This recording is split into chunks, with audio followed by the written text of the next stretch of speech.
और हमने कहा था कि बरेली 2 साल में बदलता दिखेगा, लेकिन किसी को अंदाजा नहीं था कि कोरोना जैसी महामारी भी हमारे सामने आ जाएगी। और उस महामारी की वजह से हमारे प्रोजेक्ट थोड़े डिले जरूर हुए, लेकिन मैं यहां दावा कर सकता हूं कि बरेली की किसी भी रोड पर आप निकल के देखिए, बरेली में विकास की गंगा बहती हुई हर जगह दिखाई देगी। कहीं भी निकल के देखिए। पूरा चमका दिया है आपने बरेली को, आप ये देखिए, चमकाने में लगभग हमारा 90% काम पूरा हो गया है। फिनिशिंग जो टच है वो दिया जा रहा है। अगर आप रोड की बात करें, पार्क की बात करें, कोई भी जगह हो जहां, अगर पीने के पानी की बात करें, तो मेरे से पहले 17 साल तक ये मेयर पद विपक्ष के खाते में रहा था, लेकिन नगर निगम में 50,000 घर ऐसे थे जहां पर पीने का पानी भी उपलब्ध नहीं था। जब 70 साल आजादी के हो चुके थे, लेकिन किसी भी पूर्व महापौर ने यह नहीं सोचा कि वो लोग भी इस शहर के निवासी हैं, उनको भी पानी मिलने का अधिकार है। तो हमने उन 50,000 घरों में भी पानी पहुंचाने का काम किया है। अच्छा, जो शुरुआत में एक विजन आपने दिया था बरेली के लोगों को, उस विजन के तहत आप आगे बढ़े, और अभी जब आप खुद का आकलन करते हैं, उमेश गौतम से बात करता है, तो कितने नंबर देता है खुद को 100 में से? देखिए, अगर मैं अपनी बात करता हूं तो आज तक की जो स्थिति है, मुझे लगता है अगर 100 में 100 नहीं तो 100 में 99 तो पक्के मिलेंगे। क्योंकि अभी कुछ काम है, अभी निरंतरता बनी हुई है, लगातार चल रहे हैं।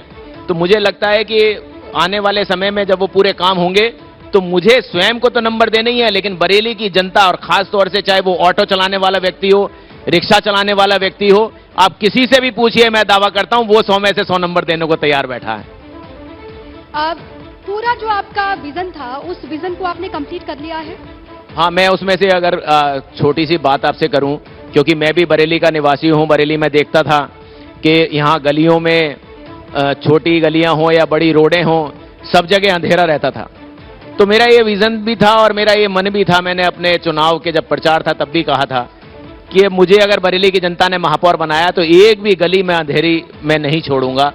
तो मैं आपको ये बताना चाहता हूं कि जब मैं महापौर पद पर बैठा था 4.5 साल पहले, तो इस बरेली महानगर में मात्र 30,000 लाइटें थीं, लेकिन अब 4.5 साल में 30,000 और लाइटें लगा दी। अब बरेली में 60,000 लाइटें हैं। आजादी के 70 साल में 30,000 और 4.5 साल में 30,000, ये फर्क है जो बरेली की जनता बताएगी। देखिए, आजादी का 75 वर्ष हम मना रहे हैं, अमृत महोत्सव में इस वक्त हम लोग हैं, और अभी भी कहा जाता है कि बरेली में जाम की समस्या है, सड़कों के चौड़ीकरण की समस्या है। इसको लेकर लोग बार बार ये कहते रहते हैं कि अभी उतना काम हुआ नहीं है जितना होना चाहिए था। अभी चुनाव होने हैं, क्या कहेंगे बरेली के लोगों से? मुझे लगता है कि पता नहीं किसने आपको ऐसा कहा है। बरेली की तो सारी रोडें चौड़ी दिखाई दे रही हैं, बल्कि ऐसी तो रोडें लोगों ने देखी ही नहीं थी। अगर आप स्टेडियम रोड पे चले जाएं तो लोग करते हैं कि शायद ये तो नेशनल हाईवे यहां उतर आया है। इतनी चौड़ी सड़कें हो गई हैं सारी। अगर आप किसी भी रोड पे चले जाइए, बरेली की किसी भी रोड पे चले जाइए, हाँ, ये मैं मान सकता हूं कि उसमें कहीं पर 10% या कहीं पर 20% काम रह गया है जो फिनिशिंग टच में है। वो हमारा अक्टूबर महीने तक पूरा प्रयास है कि सारा काम वो हो जाए। लेकिन बरेली की सड़कें जो 4.5 साल पहले थी, उससे लगभग दुगनी चौड़ी हो चुकी हैं। जल भराव की समस्या प्रमुख है यहाँ पर, ये आप भी जानते हैं, और इसको लेकर हमने देखा है सालों पहले से ये समस्या चली आ रही है। इस बार इस समस्या को खत्म करने के लिए आपने कितने प्रयास किए, और खत्म हुआ या फिर अभी कितना रह गया? देखिए, जब मैं मेयर बना था और पहली बारिश हुई थी तो मुझे ट्रैक्टर पर बैठकर संजय नगर, रेजिडेंसी कॉलोनी, इन एरियाज में ट्रैक्टर पर बैठ के जाना पड़ा था। इतना बड़ा जल भराव होता था। जो 17 साल तक पूर्व मेयर रहे वो उस जल भराव की समस्या को खत्म नहीं कर पाए, लेकिन वहां अब कितनी भी मूसलाधार बारिश हो जाए 1 इंच भी पानी नहीं भरता है। ये हमने जल भराव की समस्या को खत्म करने का काम किया है। वहां हो डेलापीर हो, बदायूं रोड पर जितनी भी कॉलोनी, चाहे वो मणिनाथ, सिठौरा, गणेश नगर, शांति विहार, वहां पर हमने 4.5 किलोमीटर लंबा नाला बनाया है, सिर्फ इसलिए कि वहां पर जल भराव की समस्या ना हो। अब मुझे लगता है कि बरेली में, क्योंकि कहीं भी अगर बारिश होती है, तेज बारिश होती है, तो थोड़ी देर तो पानी भर सकता है, लेकिन कहीं जल भराव जैसी समस्या नहीं है। 1 घंटे या 2 घंटे मैक्सिमम में सब जगह से पानी निकल जाता है, और बरेली अब जल भराव मुक्त है।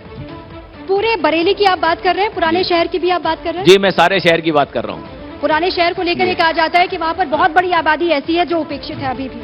उनके लिए आपका प्रयास क्या देखिए, रहा? पुराने शहर में अगर कोई आबादी ने ये कहा है, मुझे नहीं पता किसने कहा होगा, लेकिन वहां की रोडें खस्ता हाल में थी।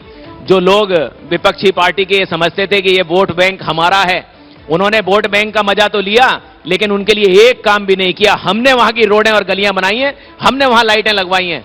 अगर ये चाहिए तो जनता से जाके वहां पुराने शहर में पूछिए, वो आपको बताएंगे कि हमने वहां कितना काम किया है। अच्छा, काम की बात और शहर को चमकाने की बात तो हो गई। एक पॉलिटिकल सवाल मेरा आपसे ये है, जब विधानसभा के चुनाव के वक्त में आपसे बात हो रही थी, बहुत हमने आपके इंटरव्यूज देखे, उसमें आपसे ये सवाल किया गया कि क्या विधायक बनने जा रहे हैं उमेश गौतम? अब लोकसभा का चुनाव है सामने, क्या सांसद बनने जा रहे हैं उमेश गौतम?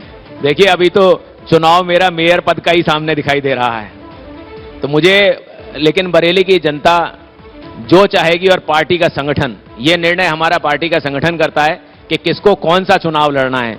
लेकिन मेरी तैयारी सिर्फ पार्टी के संगठन के ऊपर है। वहां से हरी झंडी मिलेगी तो कोई सा भी चुनाव लड़ लेंगे, नहीं मिलेगी तो जनता की सेवा करेंगे। चलिए, बहुत शुक्रिया, आप यहाँ पर आए और आपने हर एक सवाल का जवाब दिया। वक्त की एक सीमा है और इसलिए इतना मैं समझ सकता हूं। मैं धन्यवाद देना चाहता हूं आपको, और आपके माध्यम से फिर से ये जनता को बताना चाहता हूं कि बरेली ने जिस विकास के रास्ते पर मुझे महापौर पद पर बिठाया था, ये सोचकर, वो सारे हम पूरे कर रहे हैं।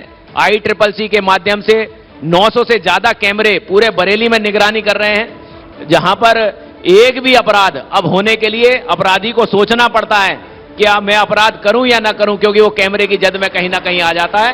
तो ऐसे विकास के लगातार कार्य हम आपके बीच में कर रहे हैं और निश्चित रूप से आगे भी करते रहेंगे। आप सभी का बहुत बहुत धन्यवाद। बहुत शुक्रिया सर, बहुत शुक्रिया।